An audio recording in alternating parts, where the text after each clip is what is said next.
virando figurinha repetida aqui, né? Alguns aqui não me conhecem, mas quem me conhece, estou quase virando Nazaré.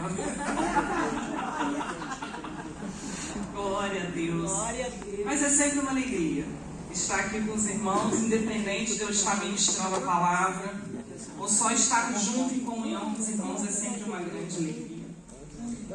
Queridos, antes de eu iniciar a palavra, eu só queria contar um testemunho, que foi algo que mexeu muito comigo quando o pastor falava de dízimo.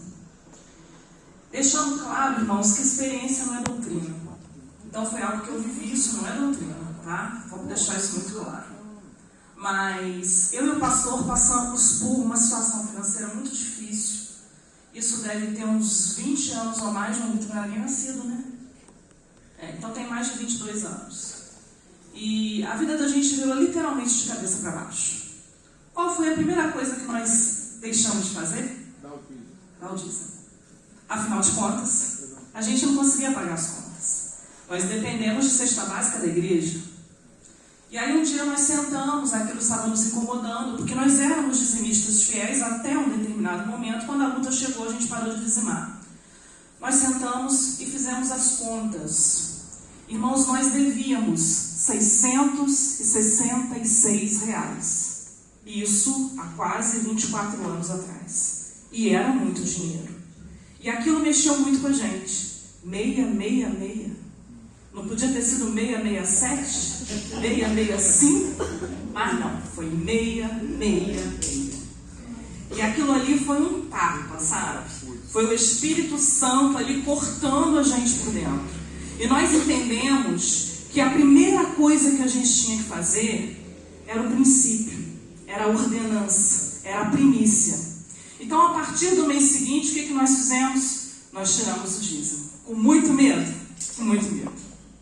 Mas é impressionante, irmãos, em 6 meses, isso foi mais ou menos no meio do ano, em 6 meses, a nossa vida foi organizada de tal forma que quando nós chegamos em dezembro, a gente não tinha mais dívidas. E uma irmã, uma senhorinha, aquelas senhorinhas da igreja que a gente ama, que sempre tem uma palavra de sabedoria, ela chegou para mim e falou assim: irmã, pode não sobrar, mas não vai faltar. Aleluia. Se você for fiel no princípio que está estabelecido na palavra de Deus. E nós vivemos isso. Então, por todo lugar que eu passo, sempre que eu tenho essa oportunidade, o pastor até me perdoe, mas foi algo que ministrou ali dentro de mim. Creiam no princípio. Aleluia. Creiam na promessa. Amém. Porque quando nós estamos debaixo da direção de Deus, a bênção do Senhor vem sobre as nossas vidas. Amém? Glória a Deus.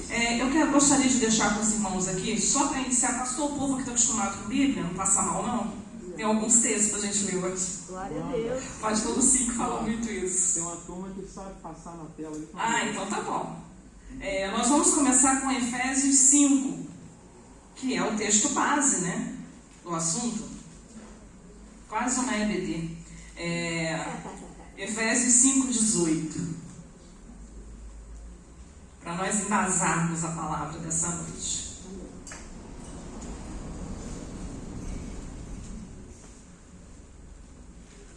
E a palavra do Senhor nos diz: e não vos embriagueis com vinho em que há contenda, mas enchei-vos do Espírito. Amém, queridos? Amém. Glória a Deus. Irmãos, é algo também que me incomoda muito, essa questão do enchei-vos do Espírito. Porque qual é a primeira imagem que nós temos de enchei-vos do Espírito? A primeira ideia que nós temos é de algo emocional. Se não tiver barulho, se não tiver emoção, se não tiver rodopiação, não está cheio do Espírito. Mas não é isso que a palavra de Deus nos diz. Eu estou dizendo que não pode? Não, eu não estou dizendo que não pode. Porque, como eu disse para os irmãos, experiência não é doutrina. Cada um teve a sua experiência com o batismo com o Espírito Santo. Tem gente que treme, tem gente que não sente nada. Tem gente que é batizado quando é batizado nas águas. Tem gente que é batizado no silêncio do seu quarto em oração a Deus. Experiência não é doutrina. Mas nós não podemos deixar que as emoções, que aquilo que se bate no Evangelho hoje aí fora, venha ser doutrina na nossa vida.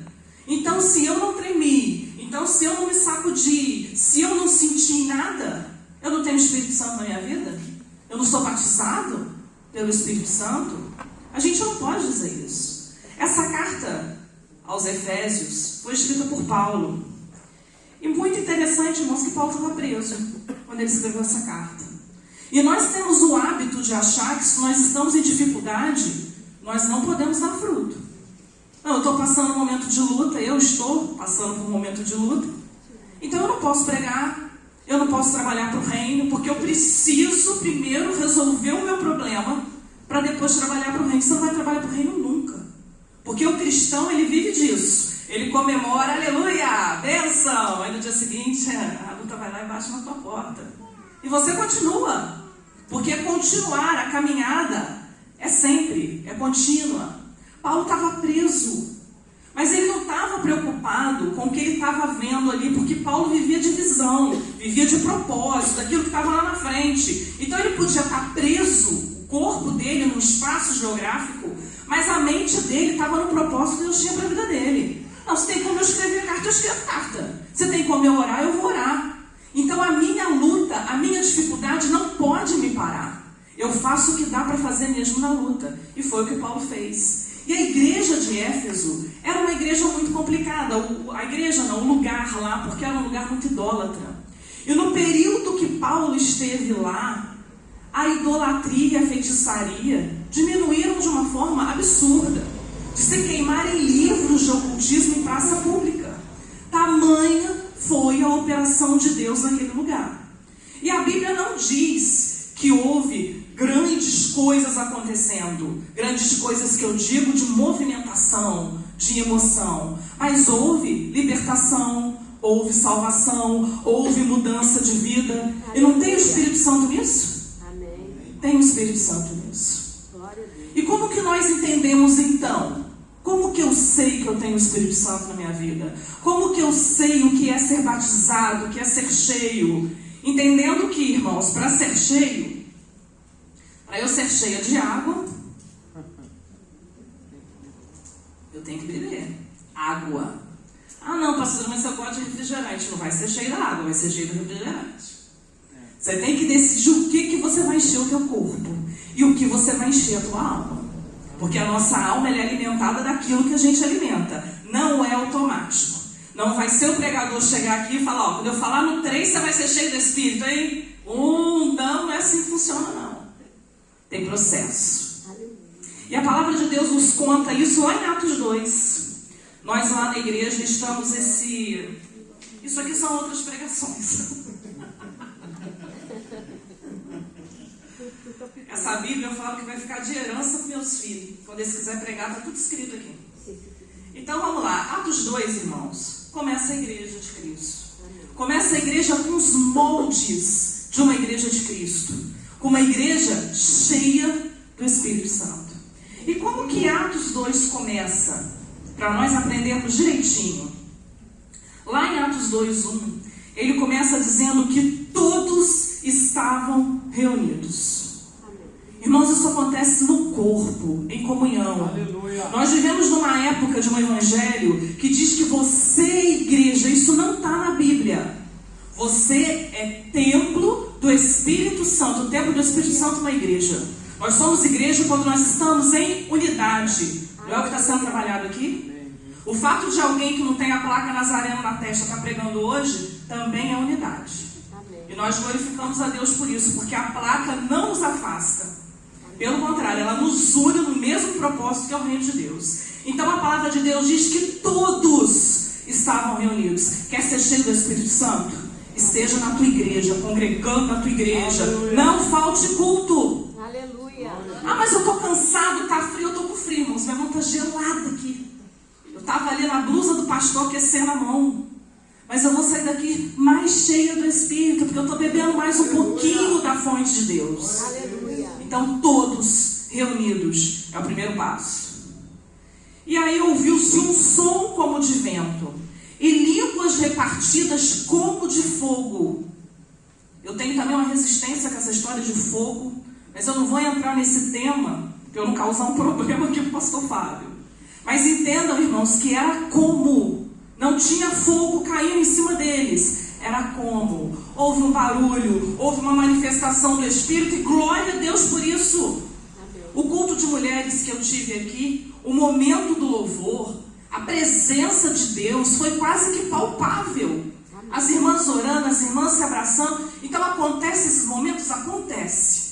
Mas a gente vai ver no decorrer da palavra que esse não é o único efeito do Espírito Santo nas nossas vidas. E o texto continua. Foram cheios do Espírito. Quem que foi cheio do Espírito? Todos. Todos que permaneceram, todos que ouviram a voz de Deus e obedeceu, todos que fizeram aquilo que Jesus mandou fazer, ficar em Jerusalém, até que do alto sejais revestidos de poder. Aleluia.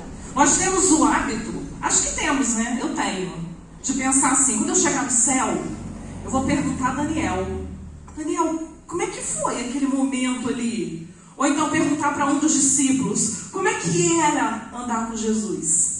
Agora, os irmãos, imaginam esse mesmo pessoal perguntando pra gente como que é viver com o Espírito Santo dentro de você. Porque, irmãos, esses servos do passado, o Espírito Santo vinha de forma isolada. Ele enchia um, ele enchia outro. Mas a partir desse momento, o Espírito Santo vem sobre todos os que querem. Todos os que decidem, eu quero ser cheio do Espírito. É para todos. Não tem mais escolha. Não tem mais individual, é comunhão, é unidade. Glória a Deus. E aí depois desse batismo com o Espírito Santo, vão acontecendo maravilhas, curas, milagres, ressurreição, tem a ressurreição de Dorcas, mais para frente. Mas também tem pregação, queridos. Pregação também é estar cheio do Espírito, porque eu só posso falar daquilo que meu coração está cheio. A minha boca só pode transbordar o que tem dentro do meu coração. Se o Espírito Santo não está dentro de mim, eu não tenho como falar do Senhor. Eu não tenho como falar daquilo que Ele tem feito na minha vida. E a palavra de Deus diz que cada vez que Pedro pregava, eram milhares que se convertiam. E aquele povo não fazia cursinho de batismo não, irmãos. Eles se convertiam, batizavam e já estavam ceando. E já estava na bênção, porque a presença de Deus era tamanha que eles entenderam o que tinha acontecido ali, cheio do Espírito. E qual era a pregação de Pedro? Era igual a de João, o Batista. Arrependei-vos. Mudai de vida. Mudai de trajetória. Jesus morreu para te dar salvação. Você tem que mudar de vida. Essa era a pregação de Pedro. Pedro não pregava que as pessoas iam ter vitória sobre tudo. Pedro e Paulo também, eles não pregavam isso. Eles eram doutrinários. Eles falavam da parte de Deus. Então a pregação era arrependei-vos. E ele estava cheio do Espírito. Foram batizados, milhares de almas se converteram. E aí, na continuação do capítulo 2, é um texto também que eu gosto muito, a partir do 42. Início da igreja de Cristo. E perseveraram em quê, irmãos? Na doutrina, na leitura da palavra, no estudo, na EBD, na pregação do dia de semana, na pregação do domingo. Era nisso que eles perseveravam. Você sabe por que eles tinham prazer em ouvir a palavra de Deus? Porque eles estavam cheios do Espírito. Amém. Então eles tinham fome da palavra de Deus. Se eu não tenho fome da palavra de Deus, tem alguma coisa errada comigo. Se eu tenho mais prazer em gastar o meu tempo com outras coisas do que em perseverar na doutrina dos apóstolos, tem alguma coisa errada comigo. O que eu vou fazer uma eternidade com Cristo, se nessa terra eu não tenho vontade de passar tempo com Ele?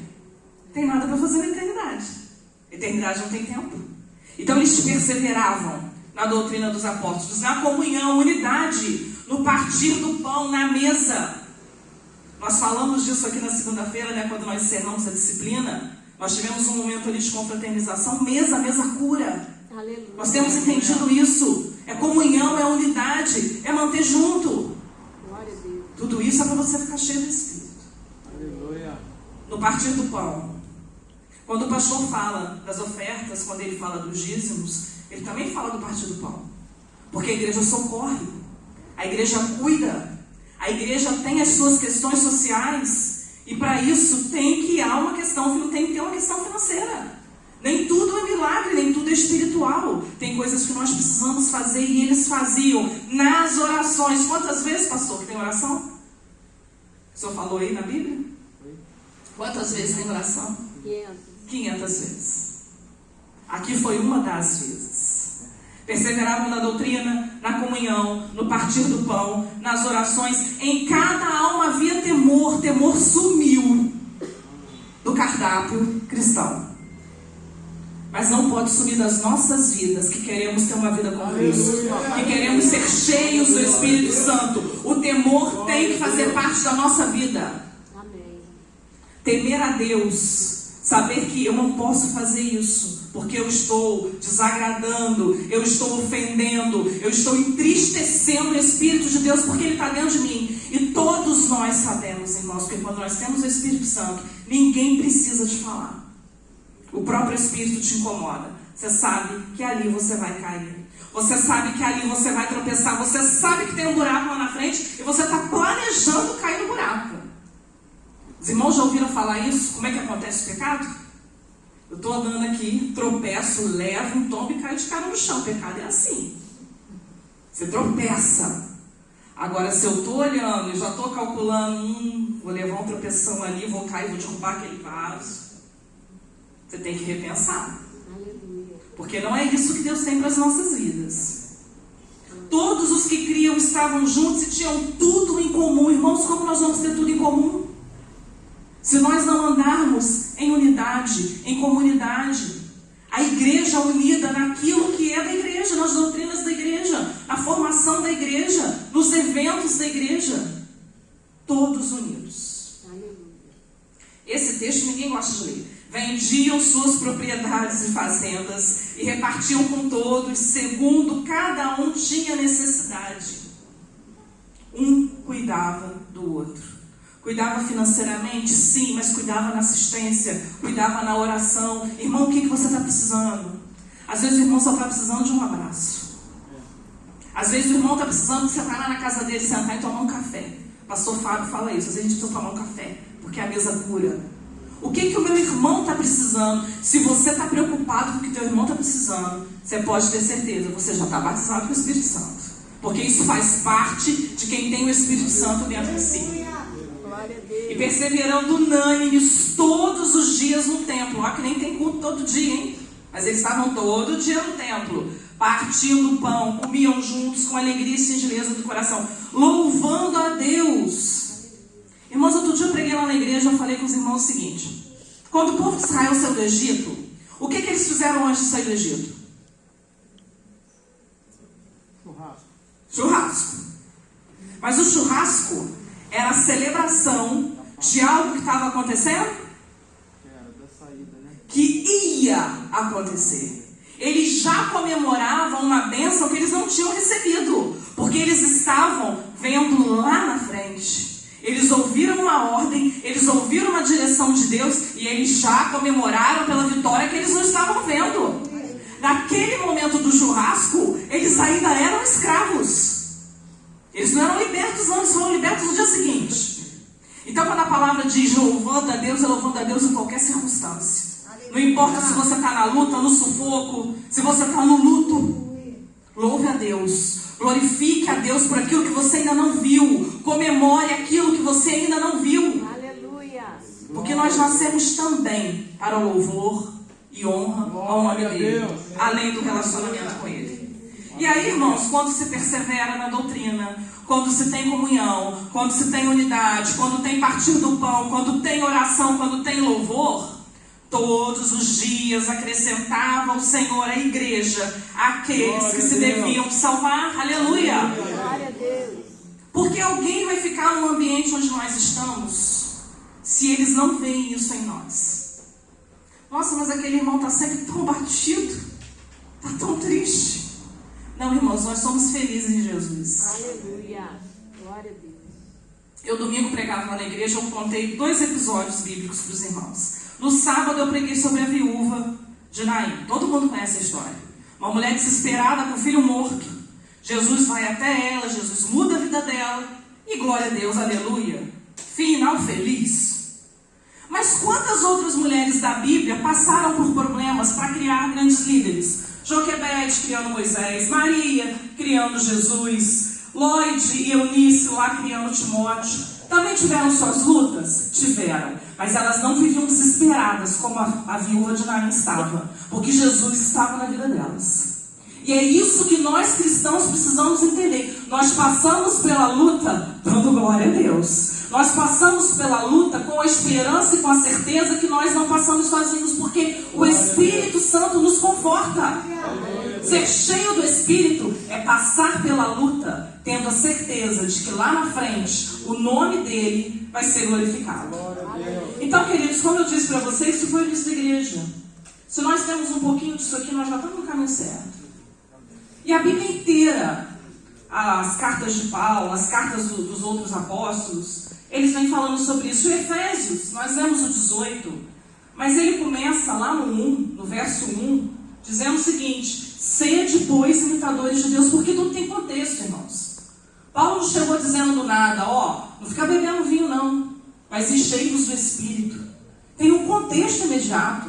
Já vinha uma orientação lá em Atos, como que a igreja cresceu, como a igreja surgiu e como a igreja se expandiu. O pastor falou de matemática, mas eu nem lembrava dos números, por isso que eu não fiz a conta. Mas, matematicamente falando, a igreja em Atos cresceu exponencialmente, não multiplicava não, era potência. Chega num ponto ali que Lucas, que escreve, ele começa a dizer assim, não dava para contar. Se acrescentava tanta gente que não dava para contar. Era assim que a igreja crescia. Mas por quê? Porque a igreja tinha base, tinha fundamento, era cheia do Espírito Santo. Aleluia. Que é o que nós precisamos desejar. Então ele começa dizendo: sejam imitadores de Deus, andai em amor, dê ação de graças, não seja impuro, não seja idólatra. Como eu disse para os irmãos, era um ambiente de idolatria. Lá eles idolatravam, além da deusa, Diana, lá dos Efésios, tinha o deus do vinho, que era chamado de Baco para os gregos e Dionísio para os romanos. Então era um ambiente de idolatria. A palavra de Deus tinha que ser pregada. E a gente não vence o idólatra pregando contra o ídolo dele, mas pregando aquilo que a palavra de Deus diz, não é batendo nele, mas é falando de um Jesus que não precisa ser carregado por ninguém, de um Jesus que carregou os nossos pecados na cruz. É disso que nós falamos para eles. Então ele vem falando no capítulo sobre obediência, sobre andar com os filhos da luz. E aí no verso 11, ele diz o seguinte, no verso 9, ele fala do fruto do Espírito. O mesmo fruto do Espírito que lá em Gálatas já foi falado. Junto com o quê? Com obras da carne. Porque o tempo todo, irmãos, é essa comparação.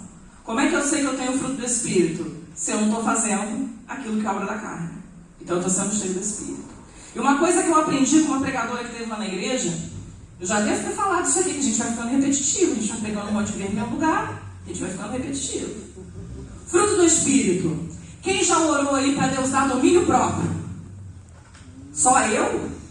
Ah, glória a Deus. Ah, Senhor, eu preciso de longanimidade. Difícil, hein? Ah, eu preciso ter mais amor pelo próximo. Não são frutos, é um fruto. Então você já tem o batismo do Espírito Santo, você já tem o fruto. O que você tem que fazer é desenvolver o fruto. Aleluia. É desenvolver o talento. E como que você desenvolve? Tomando uma decisão. Não adianta você chorar, você pedir, ai meu Deus, me dê domínio próprio. Mas aí na hora que você tem que ter o domínio próprio, você fala, Deus me deu, não posso fazer nada. Mas você é cheio do Espírito. Você é batizado com o Espírito Santo. Então você vai tomar a decisão porque Deus nos fez com inteligência, aleluia, né? Nós não somos como os animais irracionais. Então nós temos condições cognitivas de tomar decisões e de desenvolver aquilo que está faltando para o fruto ficar completinho. Mas nós precisamos estar cheios do Espírito. Então ele fala sobre essas obras da carne e ele fala sobre o fruto do Espírito. E no 11, ele fala de obras infrutíferas, que são as obras da carne. Nós vivemos, irmãos, o tempo todo vigiando. Essa é a vida do cristão. Ah, mas isso é muito difícil. Mas isso tem um porquê. Nós vamos para a eternidade. Aleluia. Essa nossa vidinha aqui dura quanto tempo? 90, 100 anos? É uma vidinha. Porque o que isso é comparado a uma eternidade com Deus? Não é nada comparado a uma eternidade com Deus. Então, se você tiver que viver 100, 120, vamos profetizar. vai ter gente aqui com 120. Na guerra do espírito contra a carne? Amém. Lá na eternidade eu não vou ter isso. Lá na eternidade vai ser só bênção. Lá não tem choro, não tem ranger de dentes. Lá é só alegria. Glória a Deus. Aleluia. Glória a Deus. E a palavra de Deus continua dizendo que você deve andar com prudência, ser sensato. E aí chega no 18. E ele fala do vinho, porque era uma realidade daquele lugar. Como eu disse para os irmãos, tinha o Deus Baco e o Deus... É o mesmo Deus, né? Que é o Dionísio. Deus com letra minúscula. Então o vinho é uma coisa natural para eles. Alguém conhece alguém aqui que é alcoólatra? Ou nunca viram? Ah, tá. E o que normalmente o alcoólatra diz? Eu fiz por causa da bebida. Eu não sou assim, não. Não sou assim, não. Eu fiz por causa da culpa da bebida, que a bebida agarrou ele, entrou nele, né? E ele, coitado, ele não teve culpa. Mas quando ele fala sobre isso, ele faz uma comparação. Veja que o tempo todo Paulo compara. Ele compara obras da carne com o fruto do Espírito. Ele está comparando embriaguez com vinho em que há contendas. Porque o que acontece no meio alcoólatra, no meio alcoólico, aonde tem muita bebida? Contenda, briga.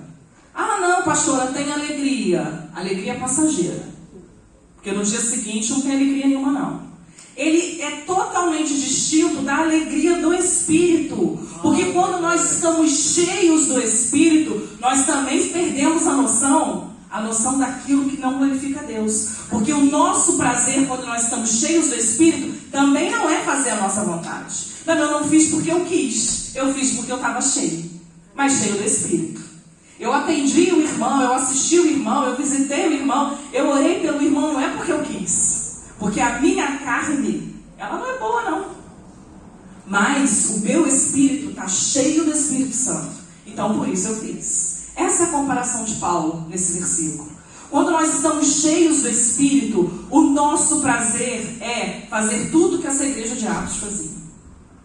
Por quê? Porque nós queremos? Não. Porque o Espírito nos direciona para isso. Então, essa é a comparação que ele faz com relação a vos embriagar com o vinho que a contenda e com o Espírito Santo.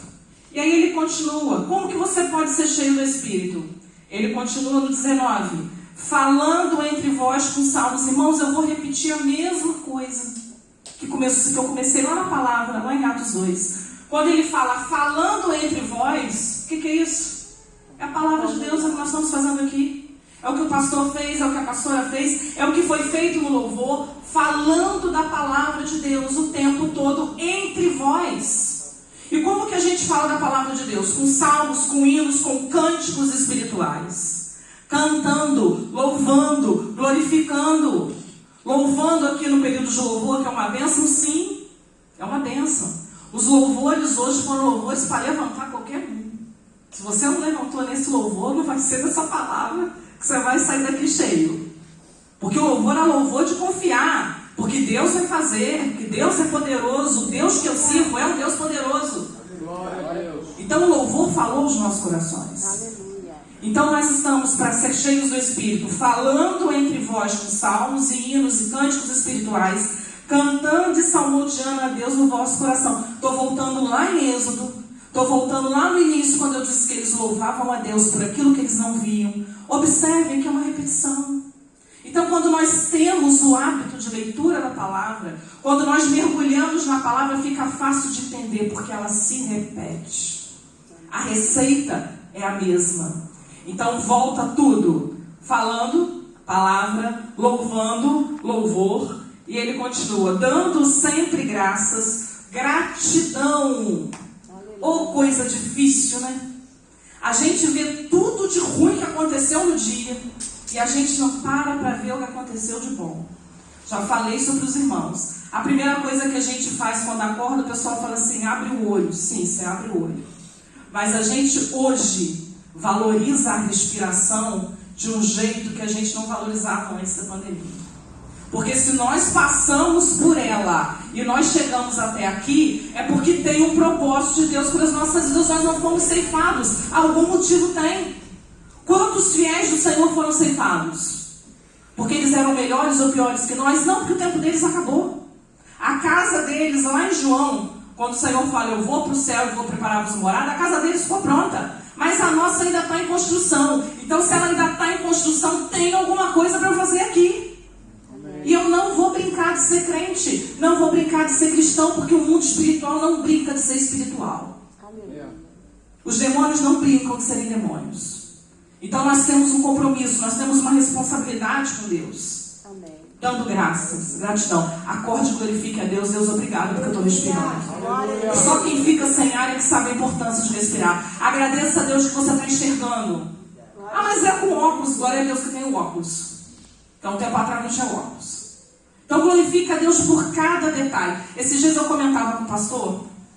A gente tem um apartamento aqui. Morei 2 anos naquele apartamento alugado com uma pessoa. Essa pessoa postou uma foto no Instagram do céu.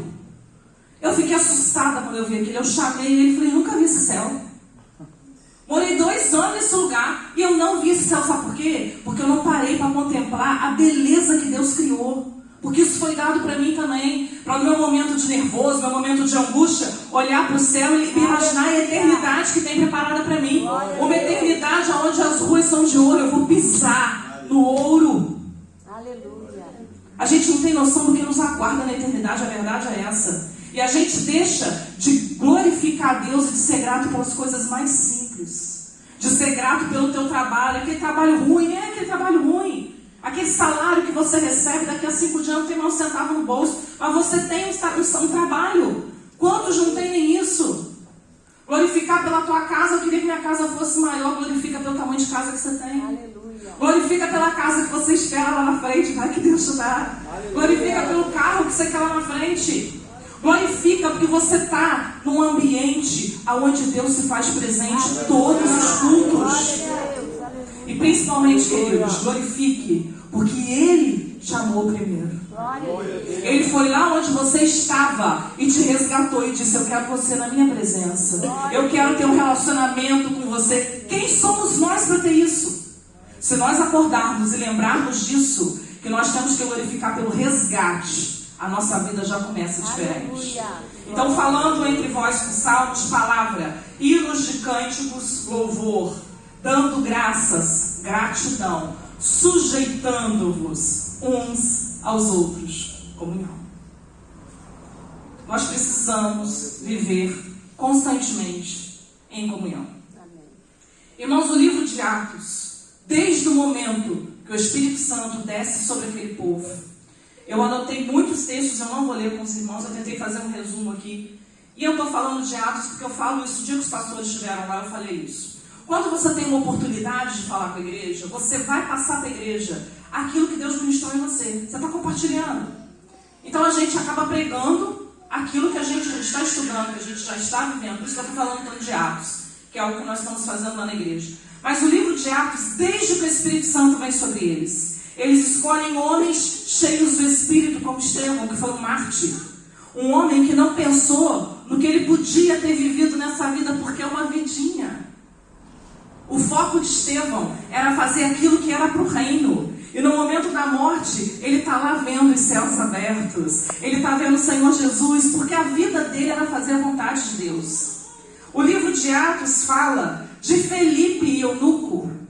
A gente fala, nossa, Pedro pregou, milhares de pessoas se converteram. Felipe pregou para um, batizou um. E a bênção do Senhor vem sobre ele, porque a gente não sabe o que esse um fez lá para onde ele foi. O que esse homem levou com ele.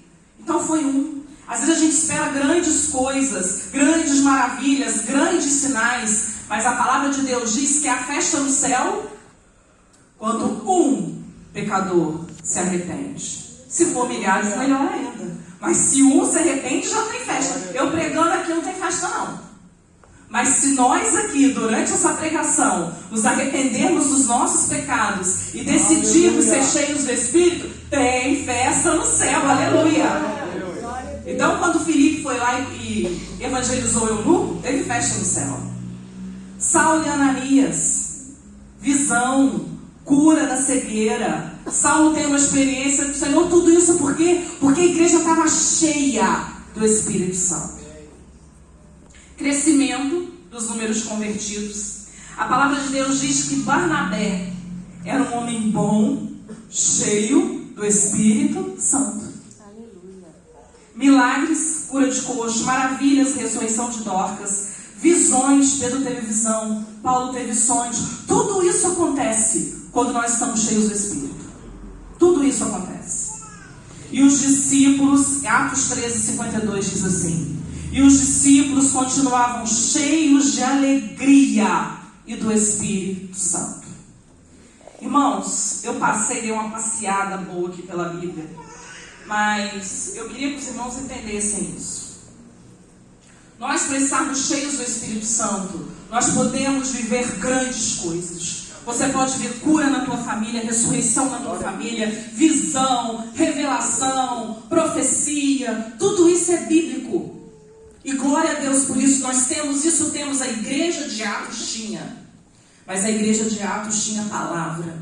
A igreja de Atos tinha louvor. A igreja de Atos tinha comunhão, oração, partir do pão, oferta, cuidado com o outro.